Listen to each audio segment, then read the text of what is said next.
What's up, brownies? Welcome back to the Pretty Brown Rise channel. This is the second episode in my Selective Smoke series.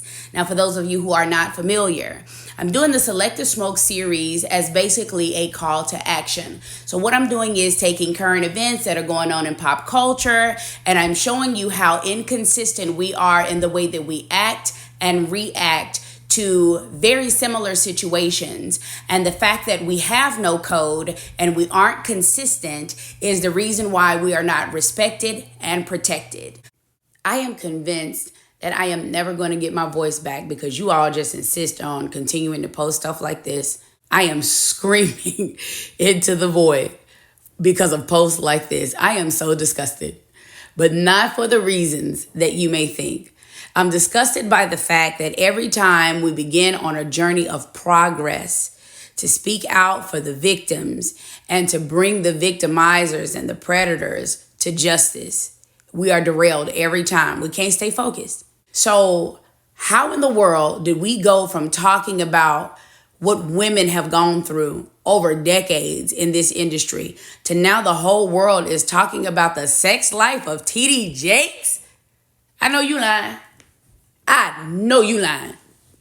Baby, don't nobody want to talk about or think about the sex life of TD Jakes, not even his wife. Y'all will do anything to keep from men being held accountable. And what's so crazy is the movement is being derailed by the same people who kind of helped start it. And I don't understand why nobody is talking about this and how nobody can see this. But before I even get into the gossip guards, I just want to point out one thing to you all. You all never found it odd that in order to be a black leader, all you have to be is a black man. You don't have to have any particular set of skills as far as educational background, experience, all of this other stuff. If you can turn a phrase and entertain people with your words, they will fork over goo gobs of money and defend you to the end. Now, it used to be a staple for men to hold high office. For one of the just cornerstone things would be if you were married with children, because the idea was if you can lead a family, then you could maybe lead a town or a state or the country.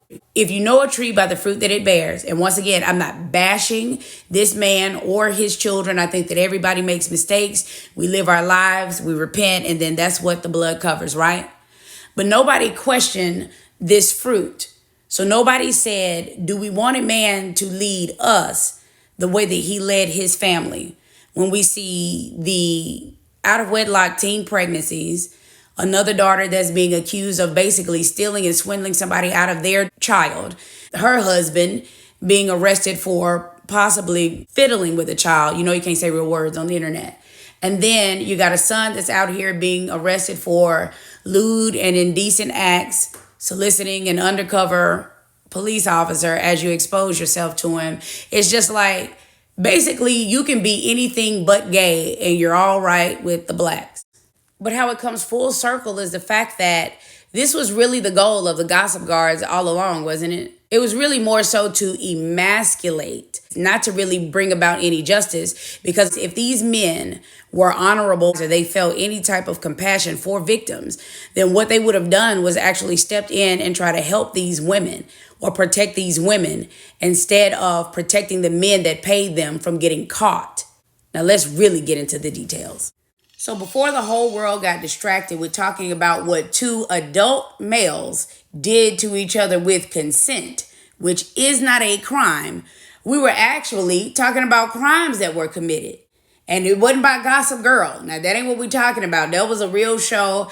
We're talking about Gossip Guards. This is a show that you all made a thing with all the attention that you're giving it. I mean, so much so that I think now it's in its, 4th, 5th season? What network was it on, though? Was it on the CW? Because these cowards witnessed what was going on to these women and they didn't do anything about it? Or did you all pull Michigan J. Frog out of retirement? Hello, my baby. Hello, my darling. Did you all go get Michigan J. Frog off his lily pad to come back and open the WB so that he can air this show of these weak betas standing idly by while women were brutalized? Or were y'all just going to go ahead and put it on UPN? Because you problematic ninjas didn't have nothing to say when it was time to talk to the police, but had everything to say when it was time to talk to a publisher. And now we've come to the point to where I have to reveal why it is that I'm putting this as a part of my Selective Smoke series. It's because I don't understand why we're not keeping the same smoke for these men who do stuff like this as we do for the actual victims when they finally find the courage to come out and tell their stories. Because when a victim is coming to tell you what happened, and it's one of y'all rich and powerful black men that you love to protect, no matter how gross they are, it's always, well, why now? If this happened years ago, why are you talking about it now? Why you say nothing then? Just trying to tear black men down. Or it's, see, you just doing this for clout. You just want attention. Your career done dried up. You're a has-been. And now you just trying to get back in the spotlight. Or the number one thing is always, this ain't nothing but a money grab. Oh, I see somebody trying to secure the bag. You doing this for the money. So riddle me this, Batman. If that's what the victims are doing when they tell their stories, what in the world do you call a group of men like Gene Deal and Demetrius Smith, Jim Pratt, Roger Bonds, Brother Bilal, all of the rest of them, who are now coming out with these tell-all books and being a part of these documentaries? You don't think that a check is involved with that? So why are they talking now if it's not for attention and clout and trying to secure the bag? Where is the smoke for people like this? Or are you too busy being entertained? Comes a time when you're in a situation that may seem like a good situation, but if you're not waking up happy, or if you disgruntled, or you really don't want to be around that person, you find every excuse to get out of there. And I got diabetes. So my excuse was, I can't be with you every day. I can't do this. I can't do that.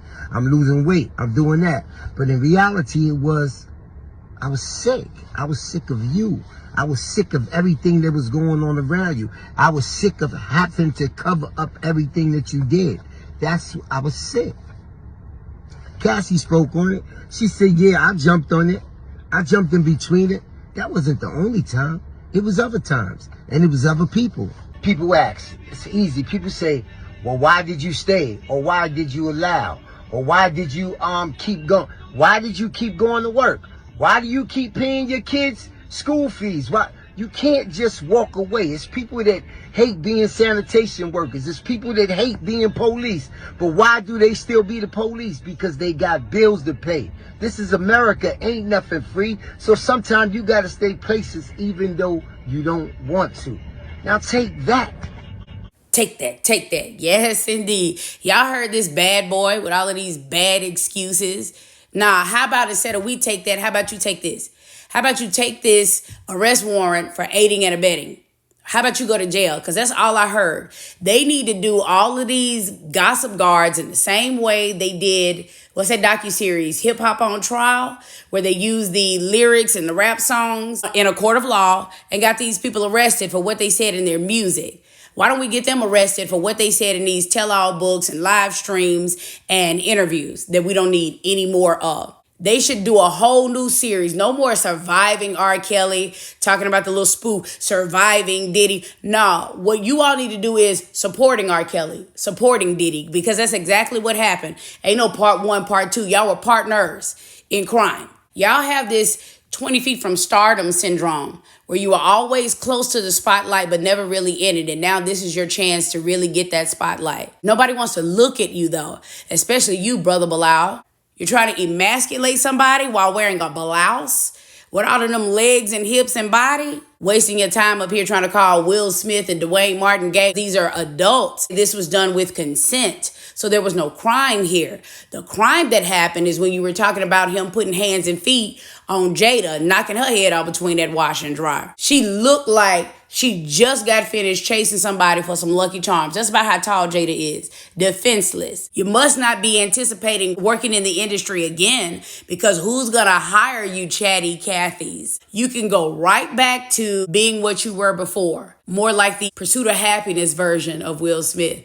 The sleeping in the bathroom version of Will Smith. The bone density scanner salesman. Because what you will never be is the winning Will Smith. Either way, what we do know for a fact is this has nothing to do with being a victim's advocate. And what's so crazy is when the victims try to tell their own story, especially a black woman, you want them to shut up. Jada couldn't even tell her own story because she had to put her career and everything on hold for Will and what he had going on and when he wanted to come out with a book and all of his movies and all of this other stuff and award season, all of that. And now that she's actually coming out with a book, everybody is shut up. We don't care. Take us out of the group chat. If somebody else is telling a black woman's story, you can listen to that, especially if they are white adjacent, off-white, dark white, ecru, mother of pearl, anything other than a straight up unambiguously black woman, and you all will give them the shine or you'll give them the money. Walk away with a bag like Cassie. All that Kim Porter got though was a headstone. And now you have her so-called friend Kimora coming out and talking about it now. Years after her death, it's time for me to break my silence. No, the time for you to break your silence was when Russell's victims were talking. What happened then, girl? Oh, I know. The money was still flowing back then, but now that it's not anymore, it's open season on it. See, that's what y'all preferences do. They use you to secure the bag, and then when they can't anymore, you're barbecued. What did Rev Run say at their wedding? For richer or for poorer? And if you were any poorer, you wouldn't be marrying Kimora. You know, it was a black woman that actually tried to save you from that toxic marriage. Tyra Banks, right? Tyra was your real friend when she was trying to tell you, don't you date that man. He's been lusting after you since you were an underage child. And you went on and you married him anyway. And speaking of Tyra, we just going to overlook all of the careers that she has launched and everybody that she put a paycheck in your pocket for letting some of these has-beens and unknowns in the industry come and sit on the panels and stuff like that on her show. And then now look what happened after the show. You got people like Jay Emanuel still securing the bag off a black woman's back, going and writing his little tell-all book and trying to do a whole TV show and movie and series and all of that after it. Why is it that when black women are trying to tell their own stories, nobody listens? This is disgusting. But hey, I'm all too familiar with black women not getting support because I'm struggling to get support from my channel now. However, I will say that it has improved drastically, and I hope to see it grow in leaps and bounds in 2024. So if you all appreciate this so far, go ahead and subscribe and hit the all notifications bell.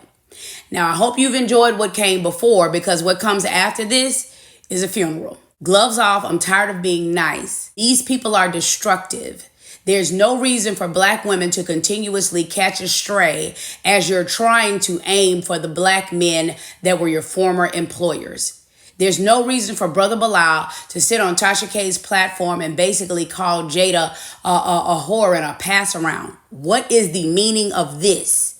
Gene Deal, why did Misa Hilton have to be involved in this? You are really questioning the paternity of Justin Combs. Did you stop to think about how that was going to affect him? Are you really that mad at your former employers for what exactly? Is it because you felt like they didn't pay you enough? You didn't get enough shine? Or is it that you're not just butt hurt like as far as your feelings, it's literally more so like your butt hurts? Because for some of these stories that you all were telling, it was a whole lot of detail because you're too busy trying to tell the truth or your version of it on these men in an effort to emasculate them. Now, let's just call a thing a thing. This has nothing to do with righting a wrong. If you wanted to right a wrong, you would write a statement to the police. When this stuff happened, you were an eyewitness. You would have played a part in getting them put in jail. Easy peasy, lemon squeezy. That's not what you did. You don't want to right a wrong. You just wanted to write a book. And since that's what you want all the attention for, that's exactly what I'm about to give you. So let's go ahead and give them a review on these illustrious works of literature that they did, shall we? First of all, Jim Pratt, you didn't even have nothing bad to say about R. Kelly when your sister was married to him and he was brutalizing her along with the underage girls. Now you got so much to say when somebody wants to pay you for a magazine article and for a documentary? Well, this is what we want you to do. Shut up. Demetrius Smith, you didn't have nothing to say the whole time that you were helping R. Kelly illegally marry Aaliyah or when he was with any of the other underage girls that you were procuring for him. So this is what we want you to do now. Shut up. Then Roger Bonds, you out here with a straight face talking about, it's time for me to say something now because I got 4 daughters. These must be newborn quadruplets. Got to be. Because ain't no way that you done had daughters this whole time and now you just now feel like saying something. If you didn't have nothing to say back then when somebody's jaw was getting shattered, Then shut up. because we definitely don't want to hear it now. Now, Cassie was brutalized, no doubt. Nobody's saying that she wasn't a victim. But I do see that it's something really weird and suspicious about you and Cassie as it pertains to Diddy. And I'm just going to go ahead and say it because you were securing a diversified bag. I'm talking about you was one of the Ciroc boys. You was hosting parties, selling merch.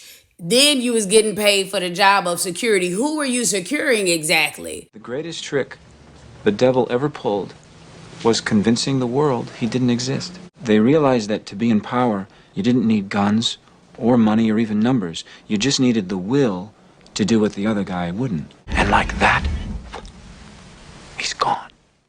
Or was it just you and Cassie were doing that while you were around Diddy, and then when you weren't around him, y'all took the time to film all of these subsequent movies that you all were in?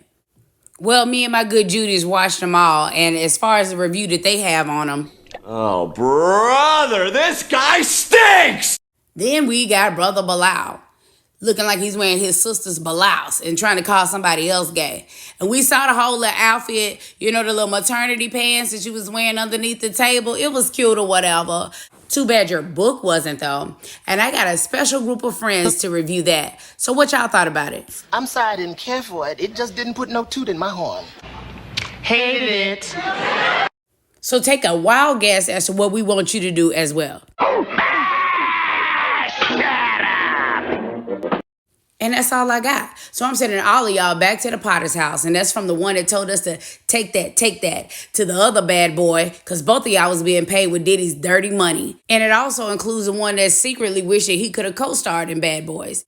All of y'all can join the fiesta in hell with these other two clowns that didn't see nothing wrong with a little bump and grind, because according to their employer, age ain't nothing but a number. You know what? As a matter of fact, in honor of true Black excellence, The Color Purple that just came out, let me remind all of y'all of this. When a woman's fed up, it ain't nothing you can do about it. Until you do right by me, everything you think about is gonna crumble. Till you do right by me, everything you even think about gonna fail. The jail you plan for me is the one you gonna rot in. Everything you done to me, already done to you.